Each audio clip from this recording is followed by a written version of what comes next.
Hola, buenos días. Seguimos con la evolución política de Francia desde 1945. Estamos en la tercera etapa.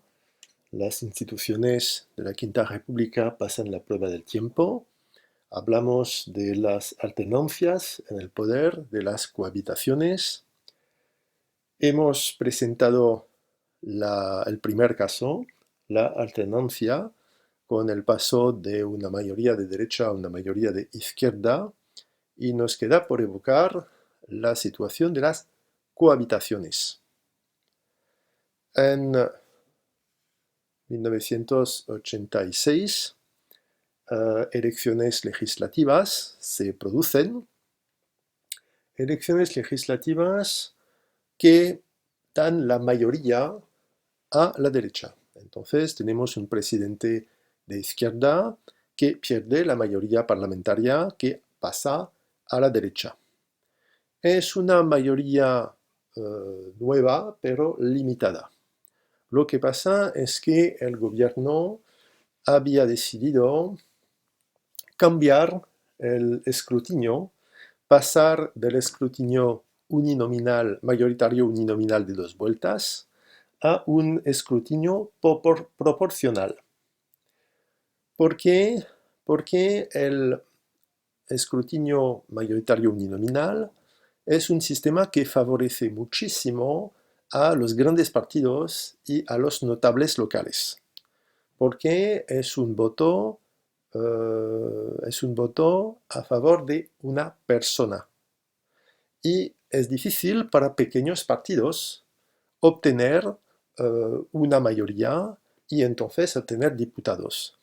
Con el escrutinio proporcional es diferente, es un escrutinio de una vuelta, es un escrutinio de listas, entonces cada partido presenta una lista de candidatos y recibe escaños de diputados según su porcentaje de votos. Así que todos los partidos tienen una posibilidad efectiva de obtener diputados. Es un sistema que representa mejor a la opinión francesa en toda su diversidad. Pero la verdad es que François Mitterrand elige este nuevo sistema porque sabe que puede limitar la victoria previsible de la derecha, dando paso a la Asamblea Nacional, a un partido que aparece en 1972, que se llama el Frente Nacional, un partido de protestas que se sitúa a la derecha del Reagrupamiento para la República, y un partido que se da a conocer en los años 80, que efectivamente denuncia la política de izquierda y derecha, que más o menos da el mismo resultado, es decir, mucho desempleo, y es un partido que no podía en el sistema mayoritario uninominal de 2 vueltas, que no podía obtener diputados. Con ese sistema sí puede obtener diputados y entonces puede molestar a la derecha por su derecha. Ya que es un partido de extrema derecha, entonces reduce la mayoría de derecha. Y por eso se elige este sistema. Sin embargo, pase lo que pase, la mayoría es una mayoría de derecha. ¿Y qué va a pasar? Si estuviera De Gaulle en el poder, en aquel momento la situación estaría muy clara, porque dimitiría. Consideraba que un voto era un respaldo de los franceses a su política, y en caso de fracaso significaba que no tenía la confianza del pueblo y entonces decidía irse. Es lo que ya había hecho. Pero la Constitución no dice que el presidente, perdiendo su mayoría parlamentaria, no puede quedarse en cargo. La Constitución dice que hay un presidente elegido que tiene que hacer un mandato de 7 años. No habla de dimitir en caso de fracaso electoral en las elecciones legislativas. Y por eso François Mitterrand considera que tiene su legitimidad electoral con el voto en las elecciones presidenciales y que, bueno, hay un nuevo voto que da entonces una nueva legitimidad para un nuevo gobierno. El presidente no tiene que dimitir.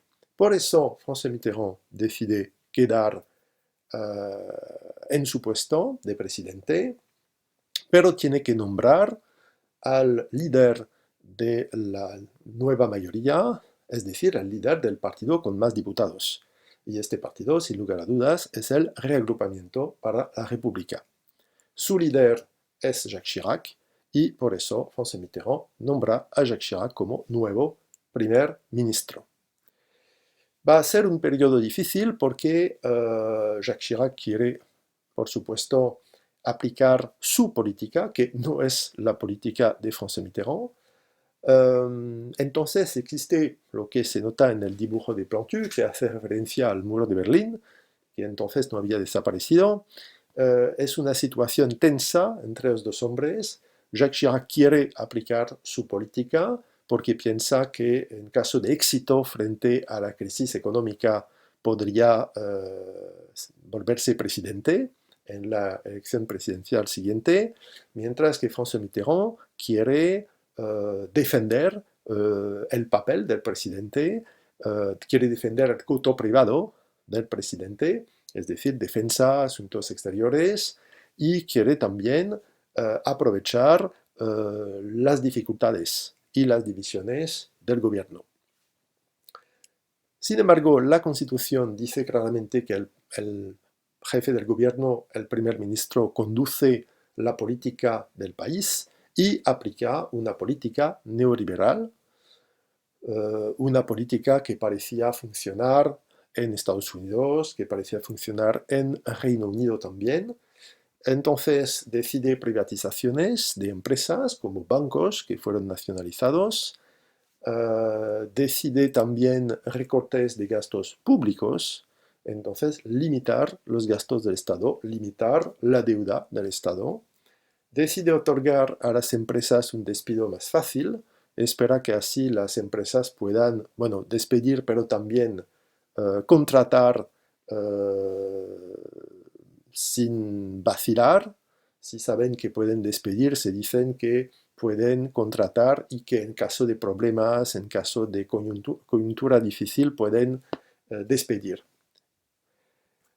Deciden también la supresión del impuesto para las grandes fortunas que estableció el gobierno socialista en 1981. Esta política es una política pues, muy diferente, pero es una política que no permite limitar el aumento del paro y entonces llega Francia a 2,5 millones de desempleados.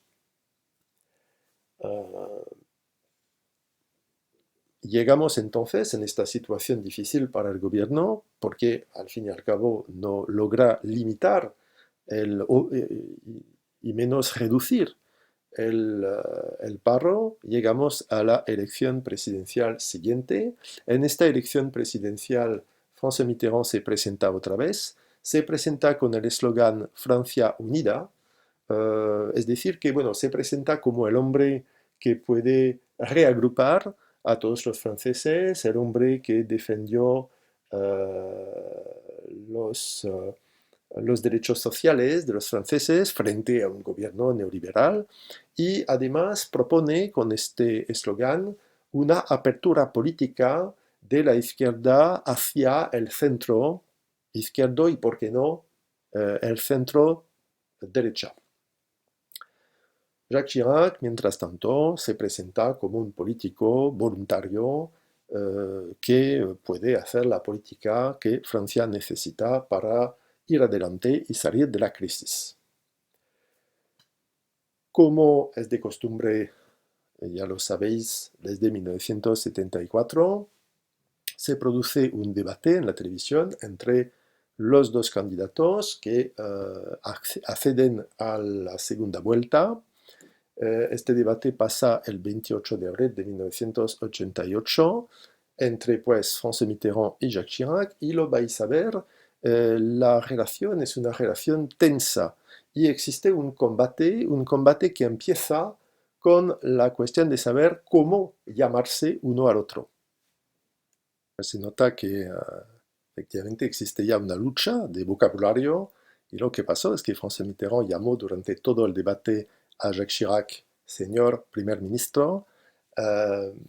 Jacques Chirac en general dijo señor Mitterrand, pero en un momento se le escapó decir señor presidente.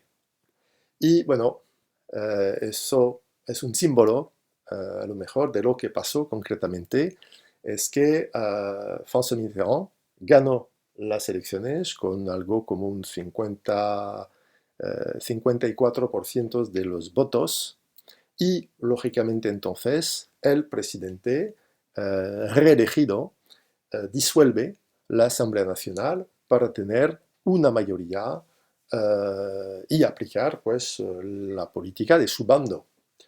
El gobierno de Jacques Chirac había cambiado el sistema electoral y había vuelto al escrutinio uninominal, mayoritario uninominal de 2 vueltas, porque sabía que con este sistema iba a eliminar al Frente Nacional del juego político, por lo menos en el Parlamento, y entonces obtener en nuevas elecciones más diputados.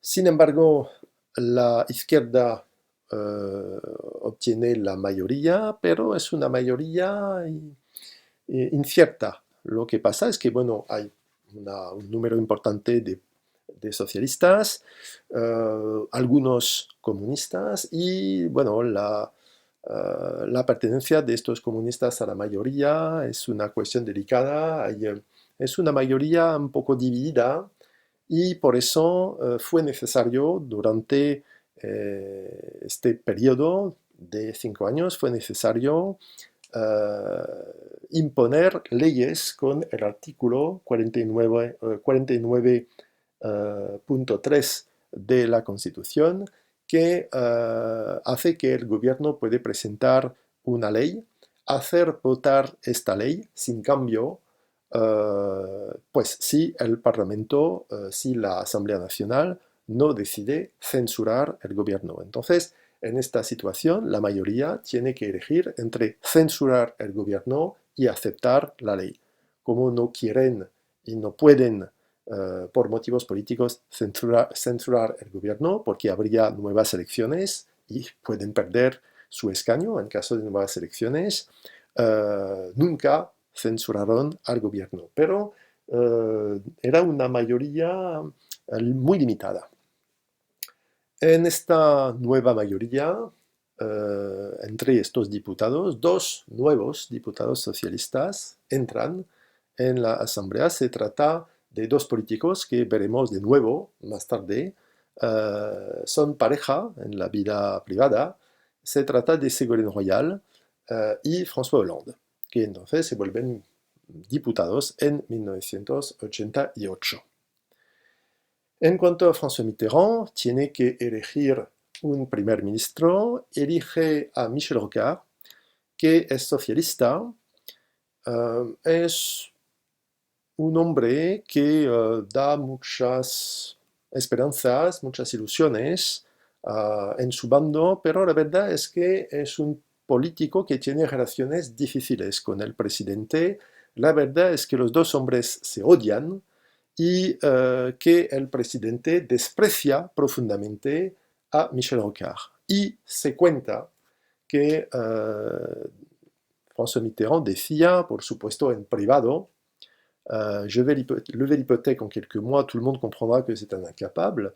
Es decir, que como los socialistas consideran normal la llegada al puesto de primer ministro de Michel Rocard, François Mitterrand, que no cree en Michel Rocard, que no se fía en Michel Rocard, acepta con la idea de que va a fracasar rápidamente y entonces podrá nombrar a un nuevo primer ministro que le guste más. Empieza pues un nuevo periodo de gobierno, un periodo de gobierno que va a ser difícil para los socialistas por escándalos, eh, escándalos de financiación ilegal del Partido Socialista. En aquella época nada estaba previsto para financiar los partidos políticos y entonces cada uno se organizaba como podía y la verdad es que la financiación en general era una financiación completamente ilegal. Y como la ley está poco a poco cambiando, la justicia investiga y bueno, aparece a la luz esta financiación ilegal, en este caso del Partido Socialista. Hay también investigación por corrupción y se habla del pasado del presidente en un libro de Pierre Péan, que se llama Una juventud francesa. Y aquí tenemos una fotografía donde a la izquierda vemos al mariscal Pétain, que habla con un hombre joven que es François Mitterrand. Y entonces aparece a los franceses que la juventud de François Mitterrand, que fue resistente, es una juventud compleja y que aparece que fue también un funcionario de Vichy condecorado por el mismísimo mariscal Pétain. Y entonces la gente no sabe muy bien qué pensar de su presidente, de sus opiniones y de su evolución política. Hay también otro escándalo que perjudicó muchísimo en aquellos años la carrera política de Laurent Fabius, es el escándalo de la sangre contaminada. Lo que pasa es que se produce una investigación policial a propósito de enfermos que murieron por haber recibido sangre contaminada por el virus del SIDA. Y un debate a nivel judicial, a nivel científico, empieza para saber si en aquel momento el gobierno podía saber la importancia, la naturaleza y la importancia del peligro y si actuó entonces de la mejor manera. Y lo que pasó es que para la opinión, un hombre como Laurent Fabius, que era primer ministro, y como su entonces ministra de Sanidad, pues que no habían hecho lo necesario y más o menos habían provocado la muerte de mucha gente. Y eso hizo que sí, puso entre paréntesis a la carrera de Laurent Fabius en aquel momento. La verdad es que no tenía culpabilidad, pero esta, esta situación, este debate, otra vez perjudicó muy seriamente su carrera política y de forma global da una imagen negativa del gobierno socialista. En este contexto complejo, François Mitterrand piensa que un cambio de primer ministro puede ser muy positivo y de todas formas está encantado de deshacerse de Michel Rocard y entonces nombra a la primera mujer, a la primera francesa, primera ministra. Se trata de Edith Cresson, socialista, que entonces ocupa este cargo a partir de 1991. La verdad es que eso no cambió la situación. Podemos decir que el trabajo fue duro para Edith Cresson, ya que no tenía la experiencia necesaria, fue recibida por los medios de comunicación de una forma demasiado dura, pero de todas formas no fue un gran éxito y François Mitterrand se dio cuenta que hacía falta cambiar otra vez de primer ministro y decidió nombrar a un hombre de origen humilde que se llama Pierre Bérégovoy. Pierre Bérégovoy que aparece como un economista, pero Pierre Bérégovoy que sufrió también un escándalo porque había sospechas contra él. Se decía que se había beneficiado de un préstamo hecho por un amigo y un préstamo un poco discutible. Pase lo que pase, y eso es lo que evoca la portada de Paris Match, Pierre Bergovoin sufrió mucho esta acusación y decidió suicidarse en mayo de 1993, después de las nuevas elecciones legislativas. Y es una muerte que ilustra el malestar profundo que existía en aquel momento en los rangos socialistas.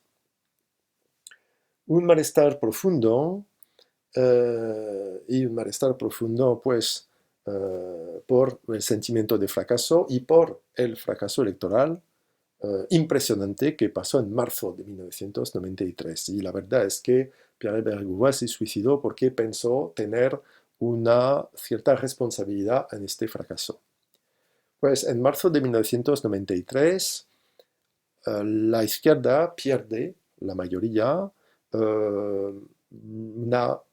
un número impresionante de diputados socialistas pierden su escaño y la mayoría de derecha es aplastante. Tenemos una verdadera ola azul en la Asamblea Nacional y se dice que es la mayoría parlamentaria más amplia jamás vista en Francia desde 1815.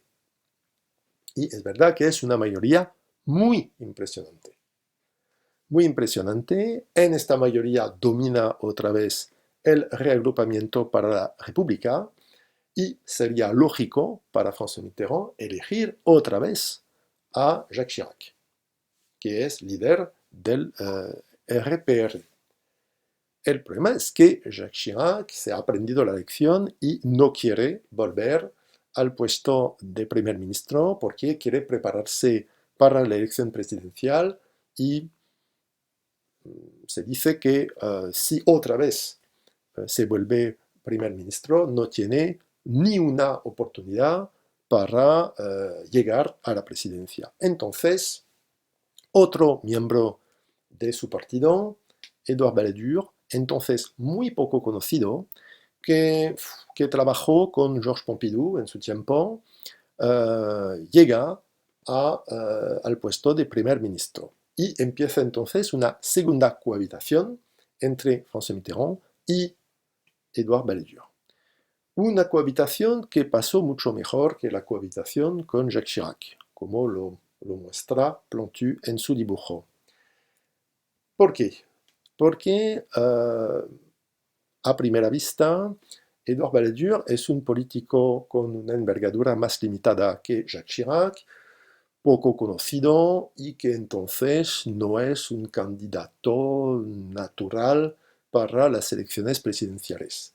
Jacques Chirac piensa que con Édouard Balladur a la cabeza del gobierno, él puede prepararse sin adversario serio para la presidencia. En cuanto a François Mitterrand, bueno, por su edad y también por su estado de salud, está luchando contra un cáncer, se sabe que no se presentará otra vez. Así que, bueno, la situación no es la misma, pero no va a ser fácil para Jacques Chirac porque poco a poco Édouard Balladur aparece como un candidato posible a la presidencia, los sondeos para él son buenos, y entonces aparece cada vez más como un adversario serio dentro de la derecha para Jacques Chirac. Y es un poco lo que vemos aquí en esta fotografía. En el fondo vemos a Jacques Chirac, alcalde de París, que parece muy serio y muy pensativo. En el gobierno de Édouard Balladur encontramos también a un joven político que está aquí a la derecha. Se trata, lo habréis reconocido quizás, se trata de Nicolas Sarkozy, que se vuelve secretario de Estado del presupuesto y es un político que pertenece al reagrupamiento para la República, fue responsable de la juventud y aquí lo vemos en fotografía con Jacques Chirac, entonces alcalde de París, cuando Nicolas Sarkozy tenía 26 años. Pues es un político que ha empezado muy joven y que empieza a entrar en el gobierno. Y, por supuesto, lo veremos también de nuevo. Lo interesante con esta situación es que aparece que se banaliza una situación de poder ejecutivo bicéfalo, con un presidente de un lado político, de un bando político, un primer ministro del otro, y hasta se dice que a los franceses les gusta ese sistema que limita el poder del ejecutivo, que limita el gran poder del presidente, y que a lo mejor se trata de algo, a ver, de un ejecutivo más equilibrado entre izquierda y derecha. Y se confirma este sentimiento de banalización en los años que siguen. En efecto, en 1995 son las elecciones presidenciales. En la izquierda, François Mitterrand no es una sorpresa, no se presenta de nuevo. Se presenta Lionel Jospin, que entonces es el líder del Partido Socialista, pero poca gente piensa que pueda tener una oportunidad efectiva de ser presidente. Jacques Chirac también hace campaña. En la primera vuelta es una campaña muy difícil porque fue abandonado por muchos políticos de derecha a favor de Édouard Balladur. Y, sin embargo, Jacques Chirac, que hizo una campaña muy activa, muy dinámica, que parecía presente en todos lugares en aquel momento, llegó hasta la segunda vuelta. Y en la segunda vuelta gana la elección. Así que Jacques Chirac, al fin y al cabo, se vuelve presidente. Aquí tenemos su retrato oficial. Está de pie, como el general de Gaulle, como Pompidou. Lleva un traje civil, como Valéry Giscard d'Estaing y como François Mitterrand, pero está fuera. Efectivamente, aquí está en los jardines del Palacio del Elíseo. El presidente, por supuesto, no disuelve la asamblea, lo podéis imaginar, con la mayoría que tiene, y nombra a un nuevo primer ministro, uno de sus muy fieles, que se llama Alain Juppé. Y Alain Juppé hace entonces una política de austeridad, decide una reforma de la jubilación que fue muy criticada y que provocó un conflicto social muy importante durante el invierno de 1995. Hay una huelga de transportes en París que fue dura, que fue larga, que fue entonces muy difícil a nivel cotidiano para la población de la región de la capital. Además, el paro sigue aumentando. Entonces, frente a esta situación difícil de tensión, un gobierno muy criticado, un primer ministro muy impopular, Jacques Chirac decide hacer una apuesta arriesgada. Decide disolver la asamblea. En general, los presidentes disuelven las asambleas en dos situaciones. Primera situación, se trata de una crisis política, de conflicto, por ejemplo, con el Parlamento, o se trata de una elección presidencial, un presidente que necesita su propia mayoría parlamentaria y que entonces disuelve la asamblea. Pero aquí no estamos en esta situación. El presidente tiene una mayoría amplia a su favor, hay una crisis social, es cierto, pero hablar de crisis política puede parecer exagerado. Por eso se habla de disolución en frío. Es decir, que no estamos en una situación de peligro o de tensión política muy fuerte. No es una disolución en un caso, bueno, más tranquilo. Disolución en frío. La verdad es que Jacques Chirac sabe que poco a poco su popularidad va a borrarse, sabe que con el tiempo los socialistas van a tener a favor de la opinión pública en los sondeos y sabe que es muy probable que la derecha pierda las elecciones en las próximas elecciones legislativas. Entonces piensa que disolviendo rápidamente podría obtener de nuevo una mayoría de derecha, más limitada quizás, pero una mayoría de derecha sin embargo. Es una apuesta política. Hay un riesgo, pero decide hacerlo de todas formas. Y entonces en junio de 1997 hay elecciones legislativas y estas elecciones legislativas dan una mayoría parlamentaria a la izquierda, a una izquierda que se llama entonces la izquierda plural, la gauche pluriel. ¿Por qué?